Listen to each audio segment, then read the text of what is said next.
All right, guys, Corsair is world dominating. They're 30 years old today, or this year. Who knew? But they're acquiring brands left and right. This is a very good reminder on all their successes and not so successes throughout the years.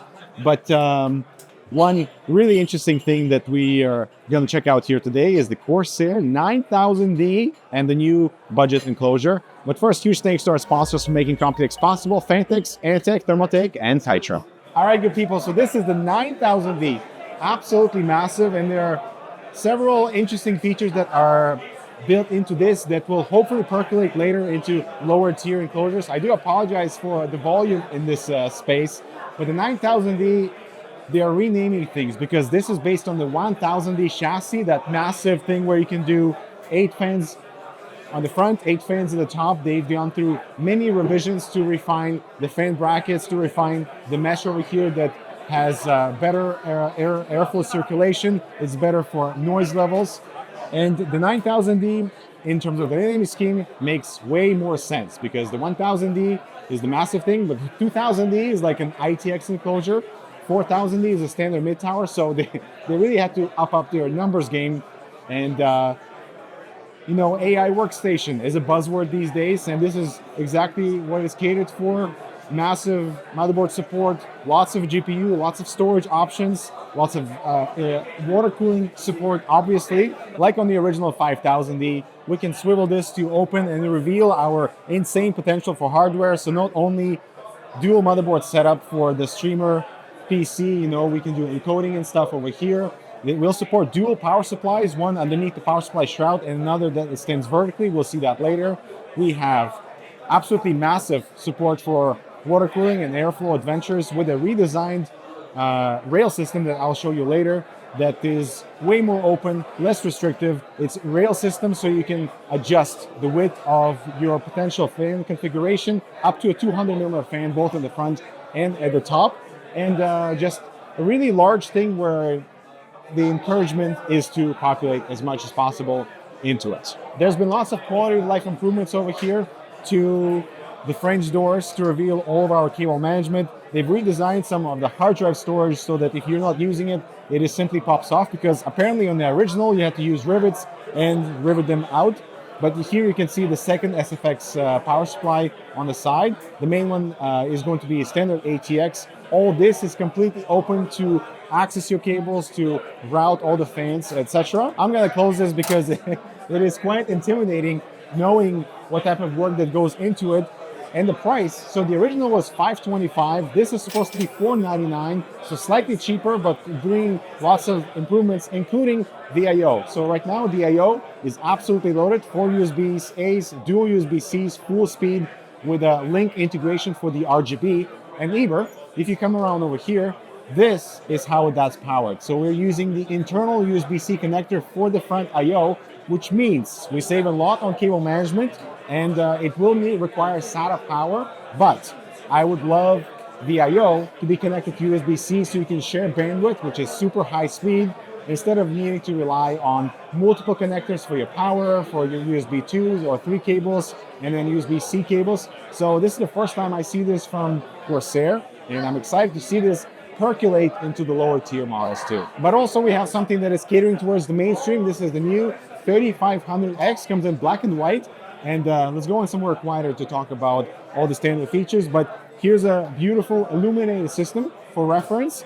Let's go check out what's inside. All right, good people, this is way better. I can hear myself think, I can hear Eber breathe. So the new 3500X.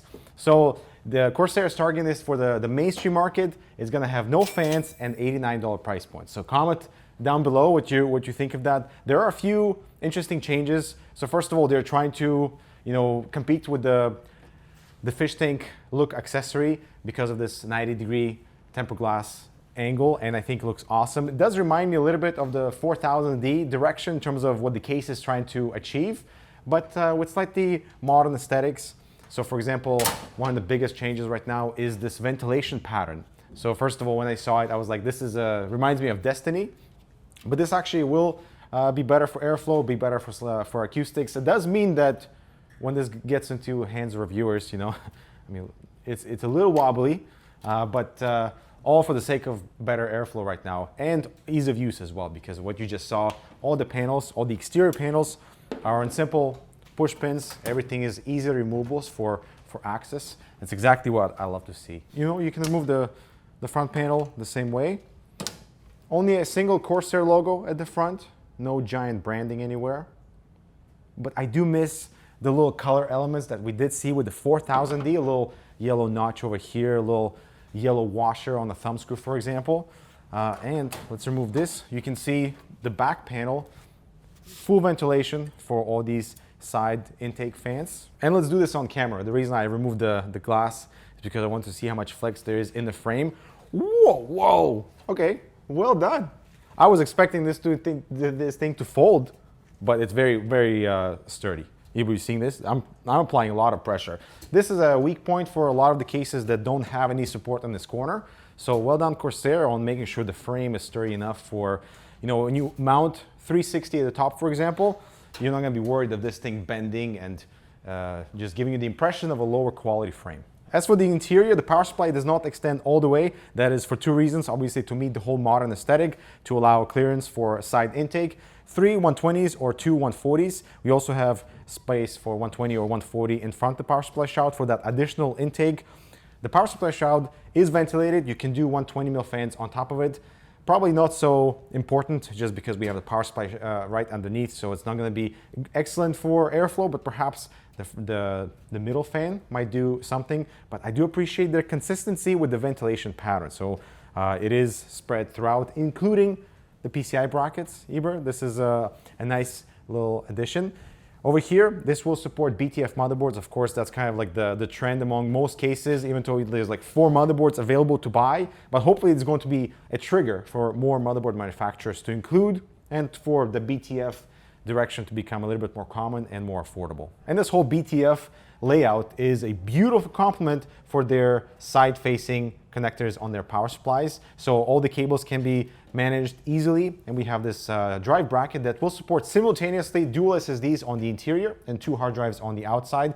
But if you're not so keen on using that type of storage, you can use this bracket to like hide cables, to press cables and stuff. And this is an IQ Link sort of compatible case. I can see little hooks here and there for those thicker link cables to pass through.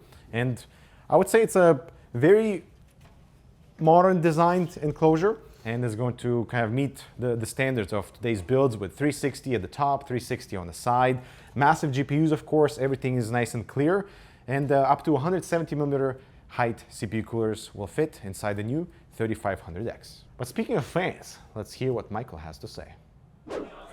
All right, so what I wanted to talk about is how Corsair has listened to the community and is really focusing right now on bringing in a little bit more entry-level products into their lineup. Yes, we all know that Corsair prices themselves at a premium cost, and yet performance isn't always there. So what they're doing is sort of like a two-tier approach here. What they're doing is taking a entry-level pricing perspective and filtering down a bunch of features from their higher-end series in order to produce something that has good performance and also addresses a few other things, like no Corsair link. So let's talk about the Corsair RS series. So let's talk about its features, because there's a bunch of technology here that Corsair, again, has filtered down from that higher end lineup. So first of all, you've got the vanes on the back of the fan, which direct the airflow. You also have a very, very tailor-made fan design in order to maximize static pressure and airflow. Now, this is all from a fan that costs $15, which is very, very, I guess, atypical for Corsair. So the other thing that they've done is that they've taken that magnetic dome bearing that's in a lot of their higher end series that was introduced last year, and it's actually in the RS series. Now, what I was interested in is, what is this RS Max, right? So you got $15 here for the regular RS series in black and in white. What is the RS Max? The RS Max, they want this, at least at an RPM normalized perspective, to take on the Fantex T30 series. So what you have is LCP in the frame and on the fins. Not only that, we have to remember there's no such thing as 100% LCP. This one is 30% glass fiber and the rest of it LCP. Again, that's for the fins and the frame. Now, we have to take this into account, and this is very, very important. they are focusing here on an RPM normalized perspective. So this does not top out at the same 3000 RPM as the T30. It only tops out at 2100 RPM because they are focused on noise, static pressure, and airflow within a very, very narrow noise envelope. They want this to be very quiet. The only thing is that the price of this, while the regular RS series is only 15 bucks a fan, and I think it's $40 for a triple pack, that RS Max, that's 30 millimeters thick, by the way, it's going for $35 a fan, and I believe the triple pack is $90 or $95. That is T30 territory, but again, Corsair is backing on the silence. So what we have here is the RX RGB and the RX Max RGB. Those are link enabled, and they also have a temperature sensor on the fan inlet. The other thing you have to take into account is you might think that this adds a ton of money to the overall cost of these, but it's only about $5 a fan. I say only, but I mean, yes, when you're building out a build of 6, 7, 8 fans, that does tend to add up, but at least they're giving you both options. You're looking at the RGB version without Corsair link integration, or you have Corsair link integration for that easy connection and the software. Now, the other thing that they've done, and again, this is listening to us because we dumped all over this fan, their QX series, to me, really lacked the looks necessary to be considered a high-end RGB fan. You can actually see it here. Every single one of the little LEDs you can see. So what they've done here is they've not transitioned. This is still going to stay for some reason at the top of the lineup. I don't know why, but it's probably because there's RGB on both sides. They now have the LX RGB, which is not only about the same performance as a QX, but it looks so much better. You can see that much uniform lighting. A lot of that is due to the fact that they only have RGB illumination on one side rather than two sides. There's a huge other benefit to this.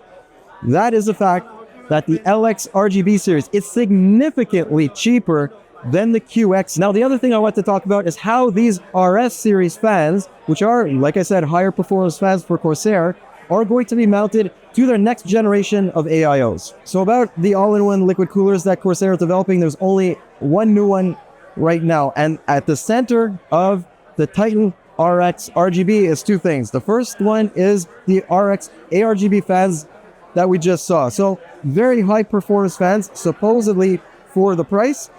But the other thing that they focused on is developing a very, very customized liquid cooling pump. So they call this their flow drive ecosystem. What it is, it's a 3-phase motor running a pump at 3,000 RPM. According to them, it is one of the best pumps on the market because of the actual flow rates and how quiet it actually is. Of course, we're gonna have to test that. Now, the other thing that they've really focused on here is not necessarily increasing the price by a significant amount, but it's allowing you to customize things. Now, if you come in here, Robert, this is their standard head. You can see it up here. It has a little bit of RGB on it, but these heads are completely interchangeable. You can pop off the head. You have a couple of pogo pins here. And then we've already seen this head in previous shows, but now they're also going to have an LCD option that you can buy separately and a fan option to cool off your VRM heatsinks and potentially your M.2 slot. You just pop this on, click, click, there we go. And it ends up looking like this. Pretty clean RGB, a couple of little areas on the side for your airflow to come through. We have to wonder how much airflow is actually passing through this. It's actually a good amount. So the customizability, instead of having all of these added to a baseline product, allows the price to be a little bit lower, what they call price competitive. I'm not quite sure what that means yet, but pricing will be announced relatively soon. Now, we have a couple roundups coming up, which we'll be using those fans in, and hopefully this AIO as well in the 360 millimeter version. It's going to be interesting to see if Corsair's claims about the performance and the performance per dollar end up coming true, because it's something that they really, really needed. I'm happy that they started listening to folks about a couple of these elements that I've talked about. But anyways, I'm Mike with Hardware Canucks. I really need to get out of this noisy environment. My voice is going to be blasted, but I hope you enjoyed this content, and I'll see you in the next one. Have a great day, guys.